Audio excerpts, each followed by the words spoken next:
Nomination round കഴിഞ്ഞിരിക്കുകയാണ്.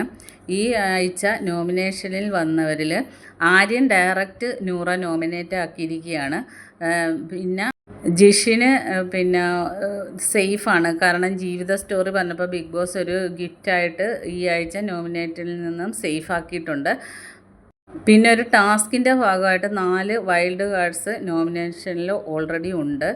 ബാക്കി nominated ആയവർ റെന ഫാത്തിമ 4 വോട്ട്, ബിന്നിക്ക് 5 വോട്ടുണ്ട്, അഭിലാഷിന് 4 വോട്ട്, അനുമോൾക്ക് 4 വോട്ട്, ആദിലയ്ക്ക് 7 വോട്ട്, അനീഷ്, നെവിൻ, അക്ബർ ഇവർക്ക് ഈ 2 വോട്ട് വീതവും കിട്ടി.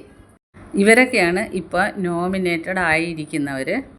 ഷാനവാസിന് ഈ പ്രാവശ്യം 1 വോട്ടും ജെസ്സിലിന് 1 വോട്ടുമാണ് കിട്ടിയിരിക്കുന്നത്. അതുകൊണ്ട് അവർ ഈ പ്രാവശ്യം രക്ഷപ്പെട്ടിരിക്കുകയാണ്. പിന്നെ ഒനിയൻ സാബുവും ഈ പ്രാവശ്യം സേഫായിട്ടുണ്ട്. പിന്നെ നൂറാക്ക് 3 നോമിനേഷനിൽ നിന്നും സേഫാണ് ആ കിരീടം ടാസ്കിൻ്റെ ഭാഗമായിട്ട്. ബാക്കി അപ്ഡേറ്റുമായിട്ട് വീണ്ടും കാണാം.